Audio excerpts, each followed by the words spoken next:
to the NXT Podcast, your home for weekly NXT reviews and insight. The beautiful part of NXT is that when one dream ends, another dream begins. Find all of your NXT news, recaps, and analysis right here. So with that being said, we only have one question for you. Are you ready?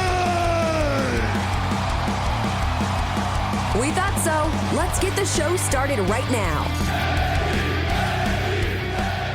All right, everyone, this is Memphis Mark coming to you from Mullet Manor. And we're going to do a review on the 30th here of the NXT show, getting ready for the special event. I did not say it. Coming up this Sunday, Worlds Collide. And they just jumped right into it with Grayson Waller and Apollo Crews getting right into this, the first match.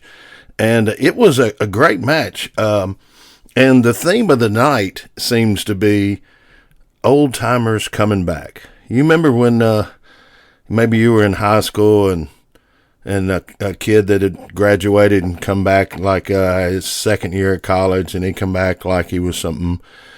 And that's kind of what these guys are doing tonight. So it's a class reunion kind of night. But anyway, this match, man, Grayson and Apollo put on a great match. And there was a little old school in this also. So I was pretty happy about that. And man, Apollo has still got his hops.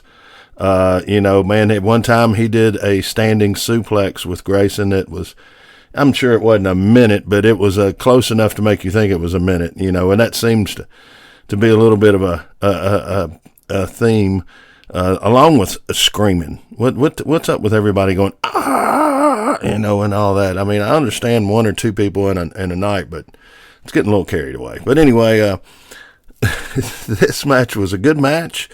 The Apollo had control of this match until they go into, I believe he was going to do a press slam, and he gets poked in the eye. No, it was some kind of move going off the ropes is what it was, and Grayson, it makes it look like it's an accident that he pokes him in the eye, and so they go, Apollo gets out of the ring. It's a little time delay there. I believe they go to a commercial, and everything's cool, but he gets back in the, right before they come back from commercial, he gets back in the ring, and Grayson, Mr. Waller, he proceeds to put a butt whooping on him. And there's knees and elbows coming where he does a Bryan Danielson, and he hit that little elbow to the side of the head that seems to be real popular nowadays, but it was elbows and knees for a while. Even Grayson walked the second rope, not the top rope, but the second rope, and did a Michael Jordan in between the legs Tracy McGrady slam elbow on him. So he had control of the match, but then Apollo makes a comeback. Everything looks like it's going to go Apollo's way. Apollo's going to do another press slam. And, he kind of grabs the rope, and just before he does, there's a little poke to the eye. Again, he rolls him up, and Mr. Waller gets the win. And it was a good match, solid match. Timing was good, man. I can't say anything bad at all.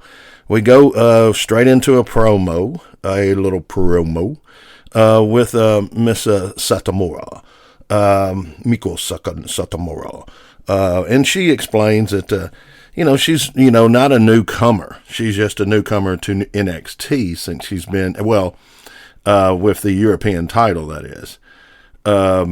She's actually been wrestling, she states in her promo, 27 years. So, and she claims her biggest title is the European, the NXT European title. So, she is the final boss. The final boss. And that's it. That's the final word on that. And they go into All right, they go into a Creed Brothers getting ready for the match. And, okay.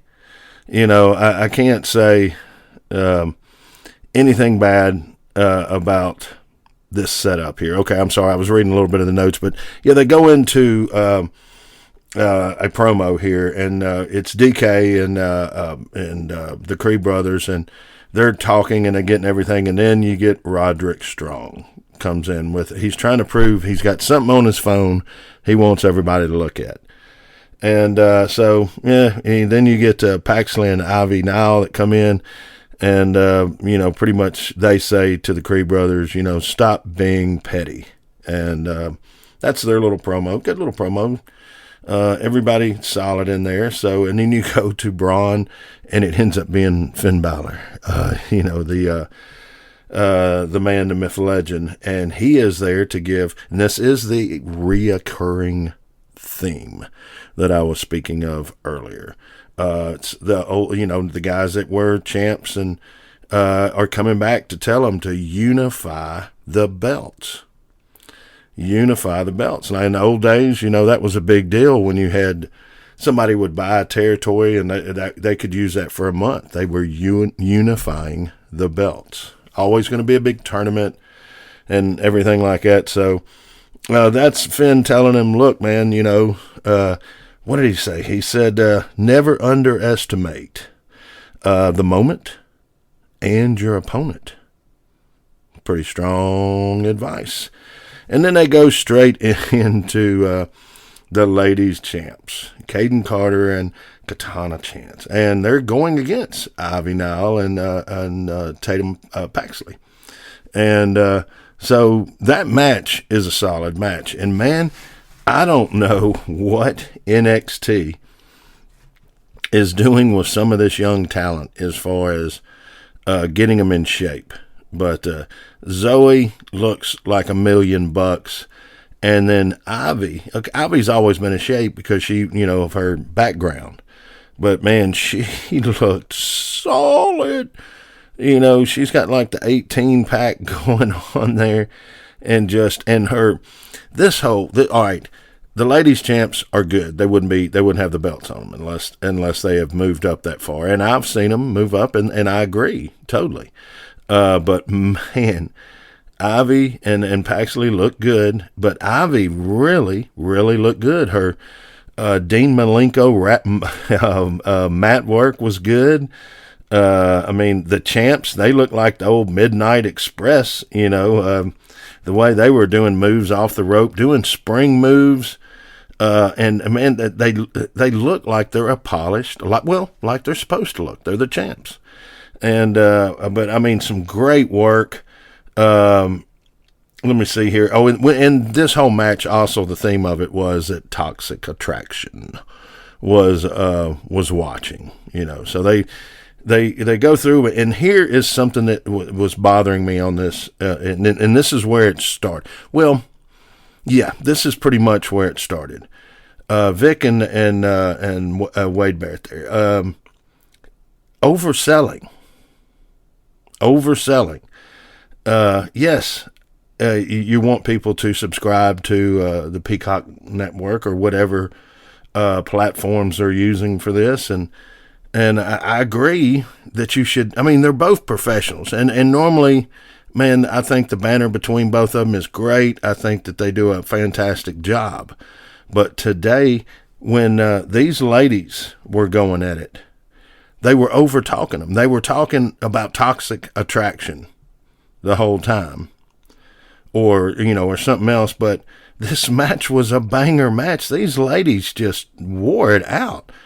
The champs looked fantastic, and they looked more toxic than Toxic Attraction as far as their in-ring work and everything.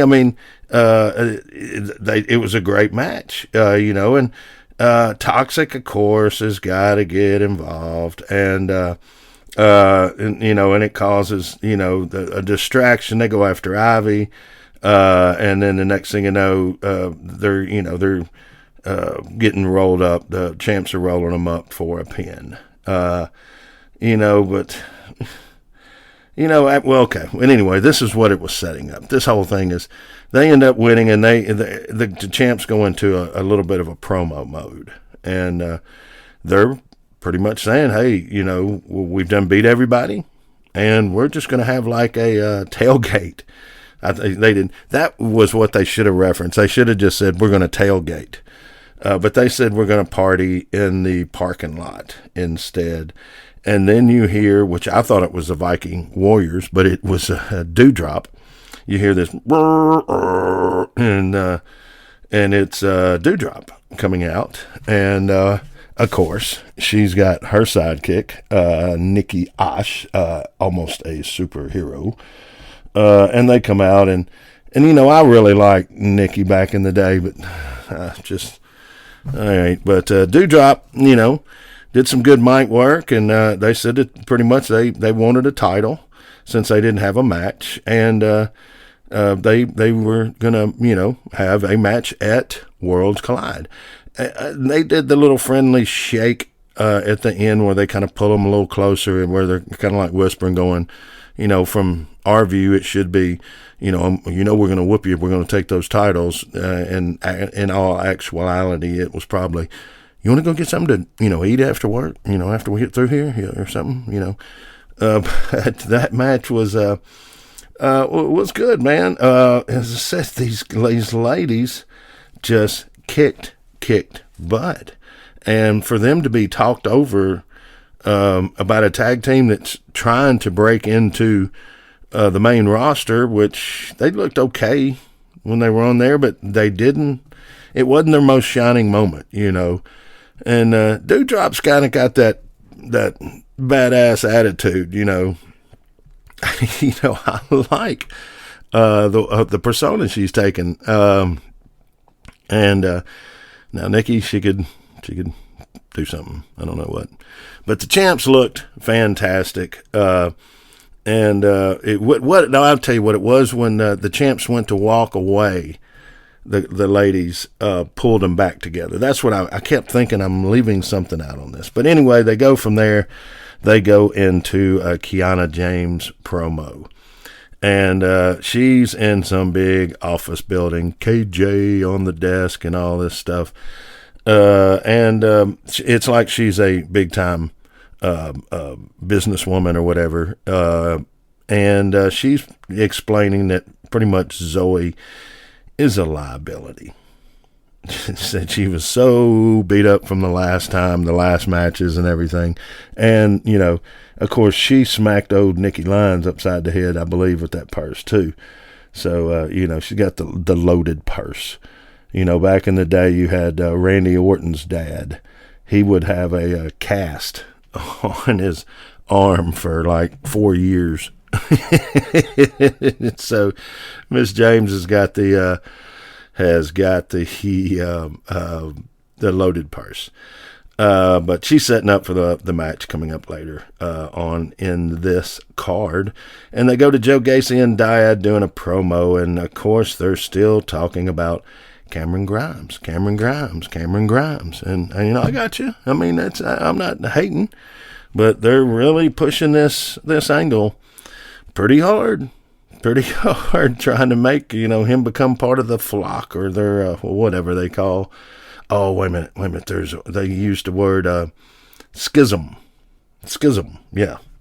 I'll have to look that up. Sounds like, something you do after you sneeze. What happened to him? He schismed. But they, go in there. He's offering to Cameron Grimes to come join. So they go to a commercial and everything. And when they come back, they got Carmelo and Trick pulling up. And they're mad. They're not on the card. The North American champion is not on the card. And he pretty much is going to let everybody know that, he's a little ticked about it. He should be. But if you're not going to include him, screw you. And Trick, look, being, the name is Memphis Mark, and being from Memphis, the Trick had on a Memphis shirt, in a sense. He had on a Whoop That Trick, which is also a song sung by old white people and young kids at the Memphis Grizzlies game. So yeah, every game, unless they're getting killed, there's a point in the game where Whoop That Trick comes up. And what better way to have a family bonding than have your kids and your grandmother singing Whoop That Trick. But anyway, they go back to, after the little promo there, schism. I'm sorry, excuse me, you schismed. But Gacy's back with Dyad, and they're giving him an award. You know, they're kind of like on the Olympic pedestal, I guess you would say. And they all got microphones, which when they came back in, I was like, whoa, everybody's hot mic'd. All right, so everybody's got a stick in their hand. Let's see what they can do. And, of course, Gacy does great mic work. You know, I mean, you can't say anything about that.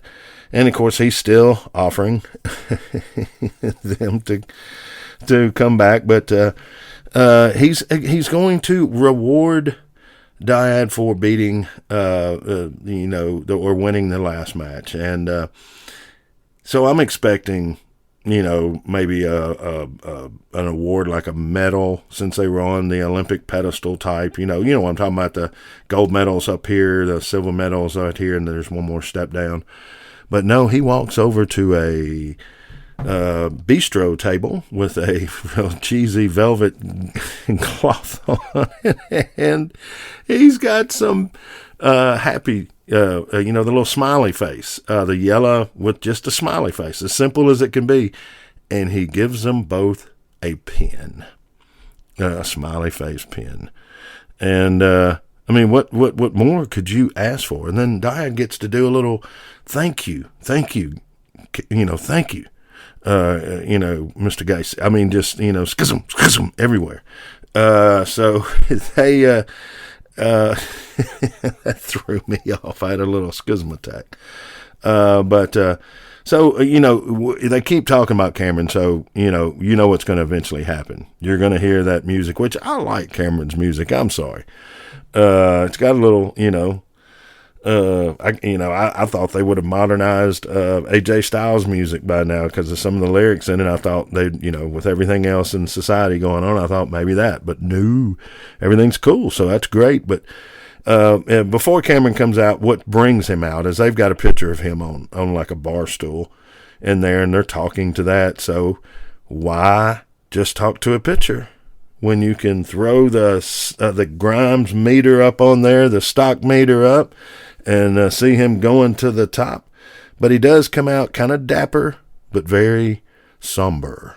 Very, like he just lost a friend, or he just broke up with his girlfriend, or, that little, I'm vulnerable. That's what he's trying to do. He's trying to look like he's meek and vulnerable. And that's what Gacy wants. But he pretty much says, no, man, I ain't going to join. Goes to leave before he, bust a cap on him. And then right when he goes through the rooms, goes through the ropes, he's reminded, where are you going to go? To your family? You don't have any. Your dad? You don't, brings the dad into it. Well, at that point, Cameron goes back in, and we start with the throwing of the punches. And it's, this whole setup is good. I've got no problem with it. And I'm not going to call, we're not going to call anybody a cheap version of The Miz or anything like that. So I'm not going to say that somebody might be trying to do a little modeling of The Fiend, Mr. Wyatt. But,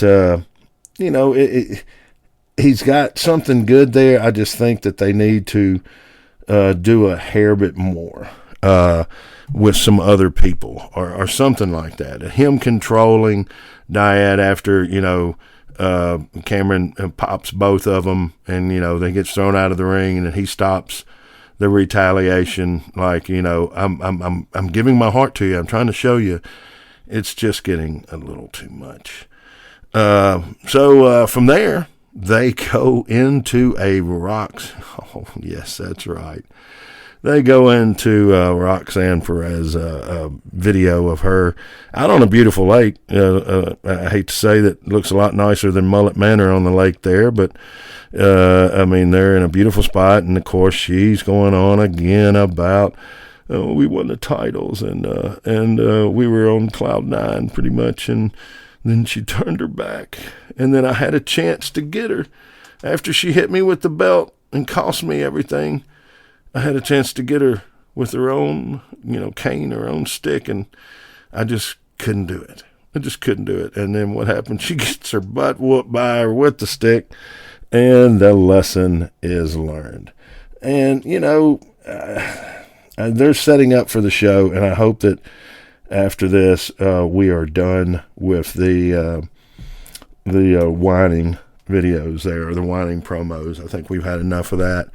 But after that, they go and they've got Fit Finley, the man, the myth, the legend. He's walking around with a big, nice, fat iPad, and he goes up to Tyler Bate, and he's pretty much saying, "Hey, it's got somebody wants to talk to you, man." And there they go back into the old timers. I call them old timers. Well, I guess some of them could be.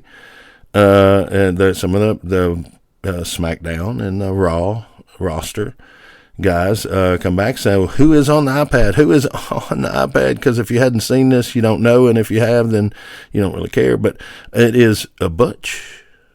Yes, Mr. Butch. He is on the iPad, and he's, pretty much telling this is the working man's title. And, I've stood next to Mr. Finley before. He's, a little shorter than me, but I didn't realize the scale of Tyler, Mr. Tyler Bate. He's great in the ring, and I mean his work is great. But when he stood up against Fed, I was like, oh wow, he's not that big. And then we'll mention him a little later when somebody else comes out, and it's like really like whoa, is this 3D or something? Do I need some glasses? But anyway. Butch goes on and tells him in a non-aggressive manner. He doesn't have a damn hat on either.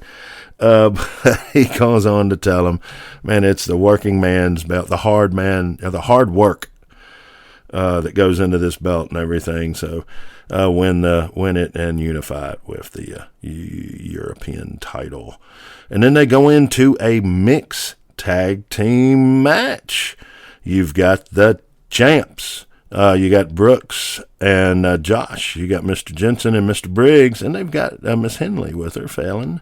And they're going against Lash Legend, the ex-NBA or WNBA player, and pretty deadly, Kip Wilson and Elton Prince, or Prince Elton, or anyway.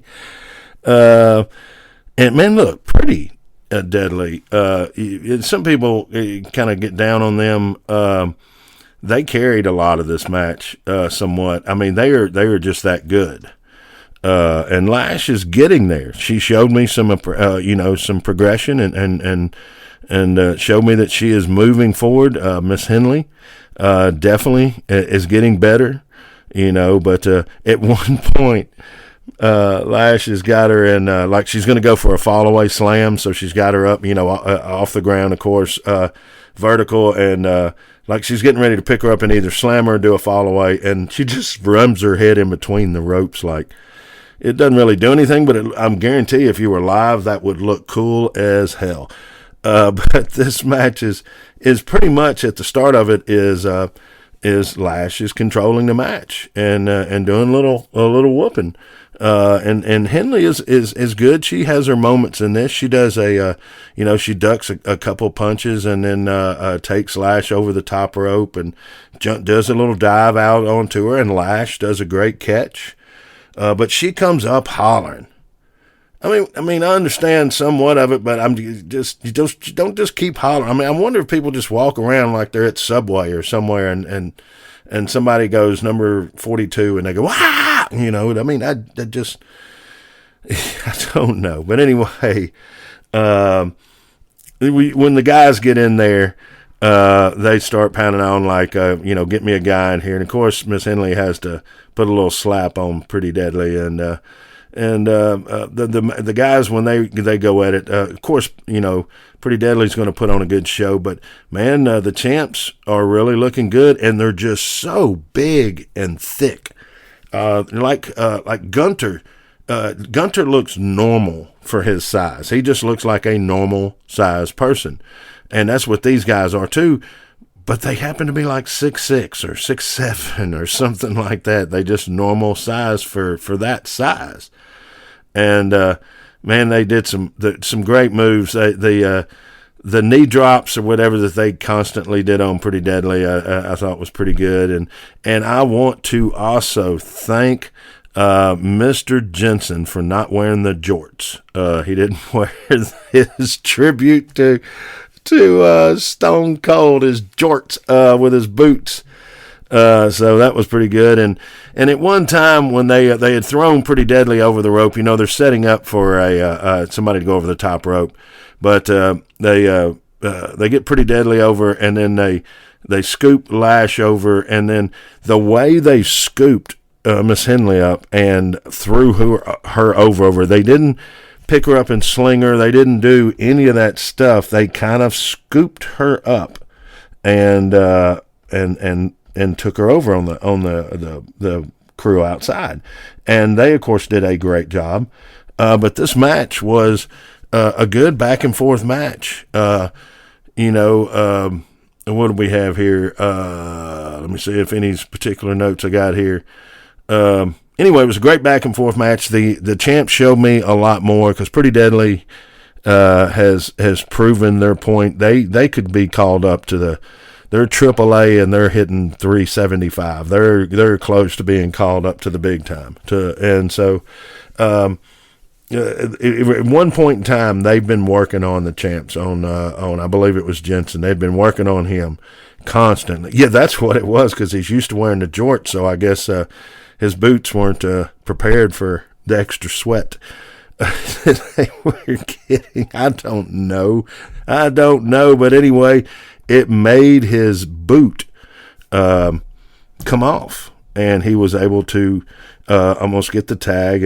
And at one time, I believe it was his partner, actually, to make a tag when he was desperately in needing a tag.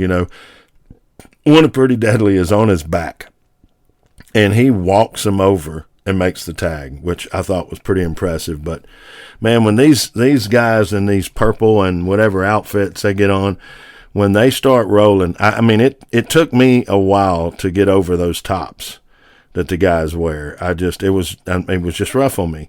But it's their look. They pull everything off. I mean, I thought this whole match was another banger, and so anyway, the match is, the boot comes off, but there is a tag made, and it looks like the tide has turned, but the crowd reacts, and who comes out? Let me see. Who are they feuding with, and who's feuding with everybody trying to build a name up? Oh, it would be Gallus. Yeah. Here they come out, and they make a distraction, and do their little deal. And I believe it was Joe Coffey. He ends up with the boot somehow. I don't know if he's where that fell off, if he just naturally goes for any kind of boot ring wear that's laying around, but he picked it up. And nails one of the champs, and they roll him up, and Pretty Deadly wins the match. And so, I mean, look, these guys are putting on some great shows, and we're going to be seeing them in the future on Monday nights and Friday nights. It's just the way it is. The roll-up and the ending of this match was fantastic. Lash had Henley over to the side, and of course they all start banging and raising Kane, and so you got Gallus in there and Pretty Deadly. So the English group that are all like, man, thankful that they got a job before they closed the company. They're all jumping on the champs, on Briggs and Jensen. So security comes out. They get everything up, but they go straight into Mandy Rose, and she's on the phone trying to figure out where Toxic Attraction is. And who shows up but Miss Baszler? Yeah, the badass herself. She shows up, and she pretty much, Mandy lets her know, hey, I'm getting ready to break your record. And, Baszler kind of let her know that, look, everybody knew I was a badass, but we're not, we're not really sure when you're a badass or not. And so that's a pretty good promo. She pretty much tells her don't screw it up. And then JD has to come out and do his promo, and he refers to Wesley saying he was creepy. And JD in this is starting to remind me of Raven. I don't know if anybody remembers Raven, but Raven was great. He was extremely like a Mensa student in school and very smart, and his mic work was legendary. But he cuts a good little promo, and then they go into Andre Chase University, and it's Chase against Charlie Dempsey. And you know what? I did not know before last week. I didn't know a ton about Charlie. And I have to say, I am thoroughly impressed. I believe he had some training, or at least they claimed that he had some training with, who was it, Billy Robinson? But, very famous for years and years in Europe. And famous over here, too. He was great. But he puts on an old school Steven. If you ever go back and see Steven Regal when he was actually breaking into some of the territories, it really didn't matter which territory, because he worked most of that act and all of them. But man, he was he gave me a little bit of a glimpse of him. But it was an old school match. And Charlie got to use. I mean, their mat work was good. They were going tit for tat, and Chase always looked like he was happy to reverse or happy to counter, where Charlie was always the aggressor in this. And man, at one point, they're doing a flip back and forth, and Charlie gets him pinned back. And he flips around him like a fish. And at one time they almost do like a fiend backwards, kind of while their hands are locked up. So, and to tell you the truth, man, Dempsey reminded me a little bit of Terry Funk. That young Terry Funk. But Chase got to use his. This is a teachable moment, and then he got to do his stomp and all that good stuff. And then apparently Haywood was trying to help him out, trying to get through a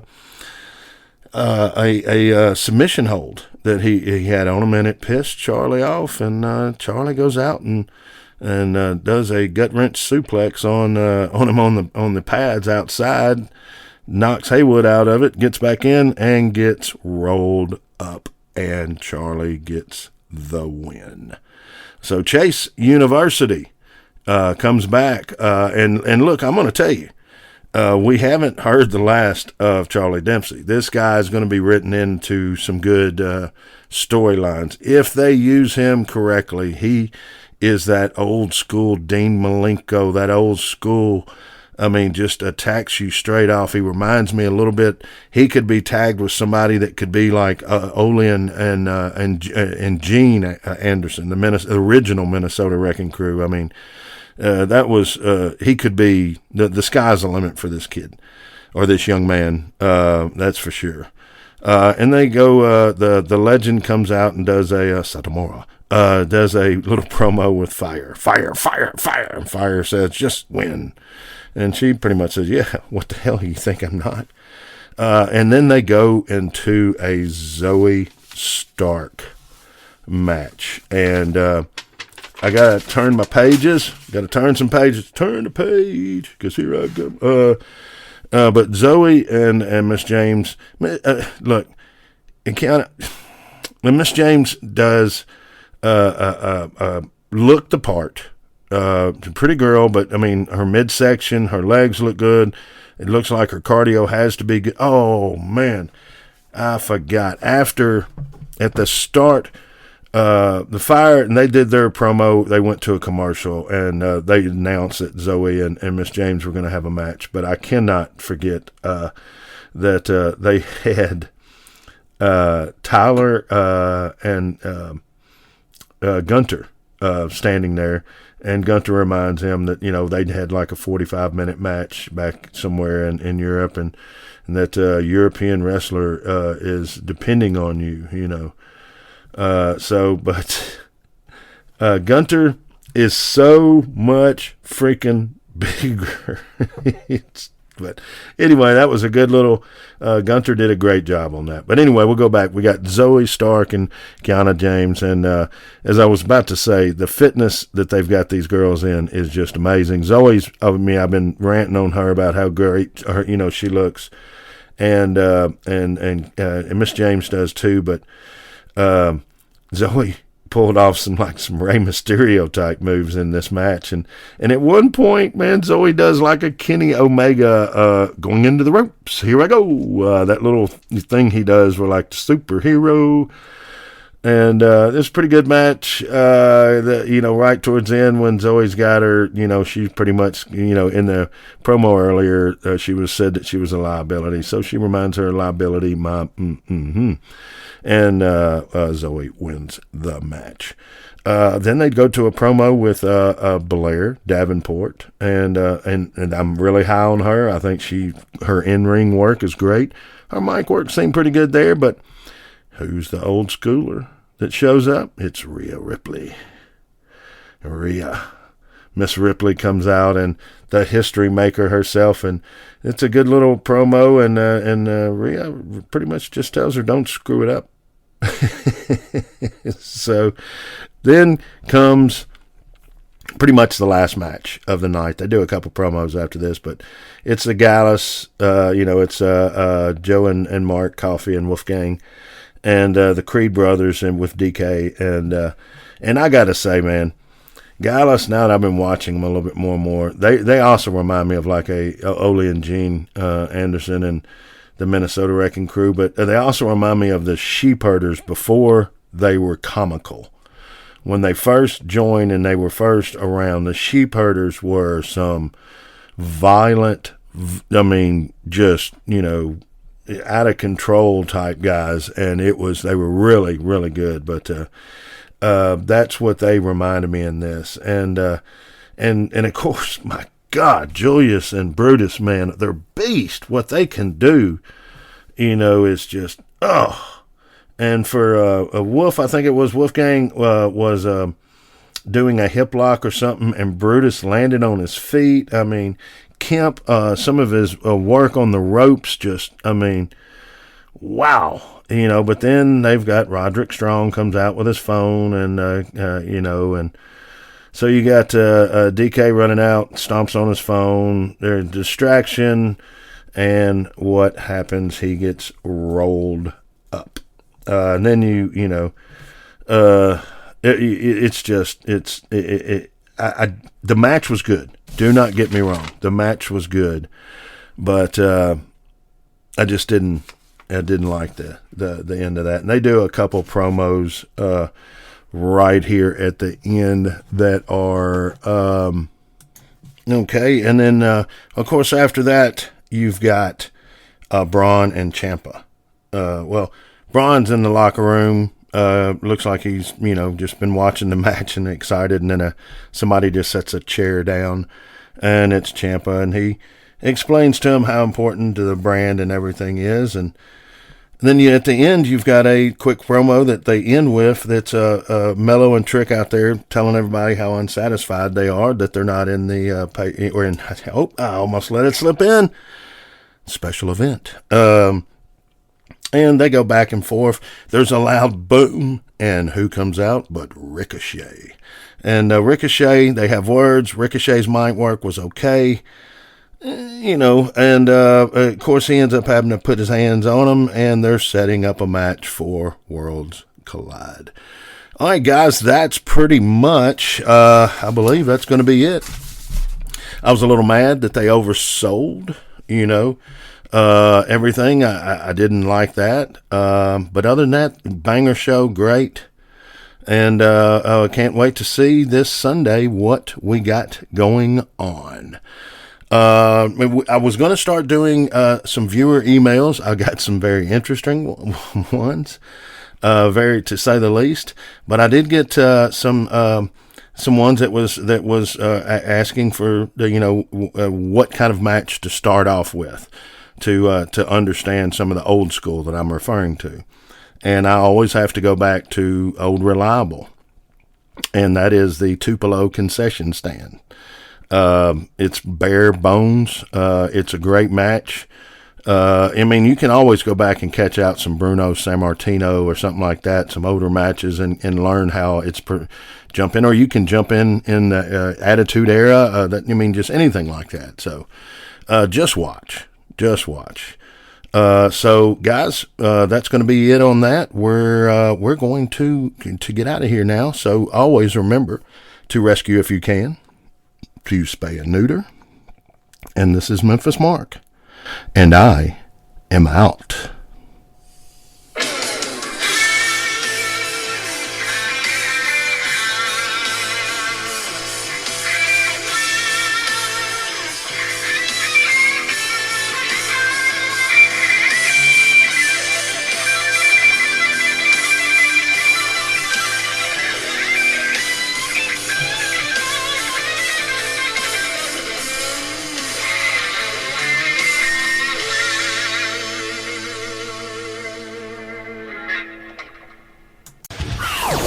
Thanks for listening to the WWE Podcast. Don't forget to subscribe on your favorite podcast app so you don't miss a show, or head to WWEpodcast.com.